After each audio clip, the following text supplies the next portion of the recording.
Денеска православната црква ги празнува свештеномаченикот Акепсим, епископ Наесонски и други со него, светиот великомаченик Георгий и преподобниот Илија Египетски.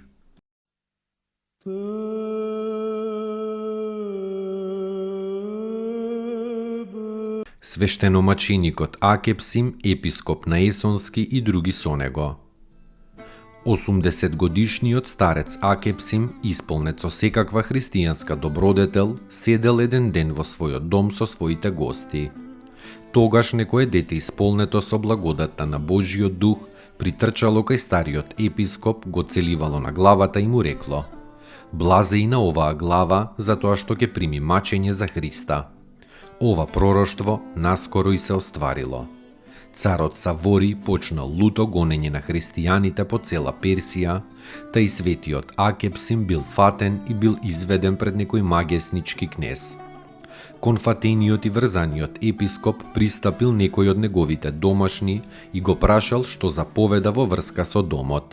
Светителот му одговорил: "Тоа повеќе не е мој дом. Јас одам безповратно во вишниот дом."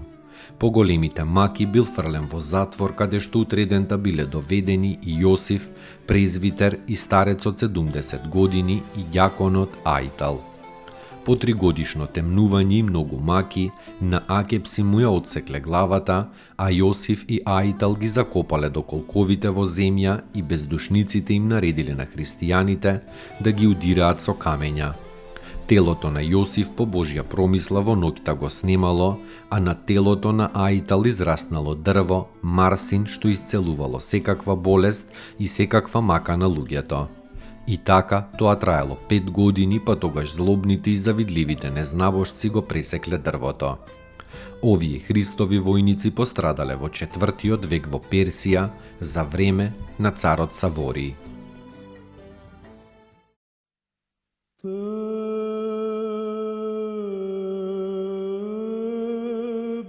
Светиот великомаченик Георгий. На овој ден се празнува преносот на моштите на светиот Георгий од Никомидија во градот Лид Палестински, каде што пострадал во времето на царот Диоклецијан. Страдањето на овој прекрасен светител е опишано на 23 април. Пред својата смрт, светиот Георгий го замолил својот слуга да му го земе телото по смртта и да му го пренесе во Палестина, од каде што била и мајка му и каде што имал голем имот кој го разделил на сиромасите. Слугата така и направил. Во времето на царот Константин во Лид бил созидан прекрасен храм на светиот Георгий од страна на побожните христијани, па при осветувањето на тој храм светителовите мошти биле пренесени во него и овде биле погребани. Безбројни чуда се случиле од чудотворните мошти на светиот Георгий, Христовиот великомаченик.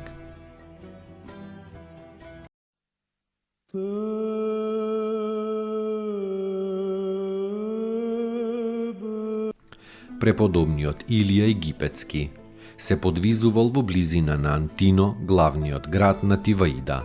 70 години проживеал во суров и непристапен предел во пустината. Се хранел само со леп и со урми, а додека бил млад постел по цела недела. Ги исцелувал сите маки и болести кај луѓето. Целиот се тресел од старост, се упокоил во 110-та година од животот и се преселил во радоста на својот Господ. Чувајте го вашиот ум од нечисти мисли за ближните, знаејќи дека нив ги уфрлуваат демоните со цел да го оддалечат умот од согледување на своите гревови и од упатување кон Бога.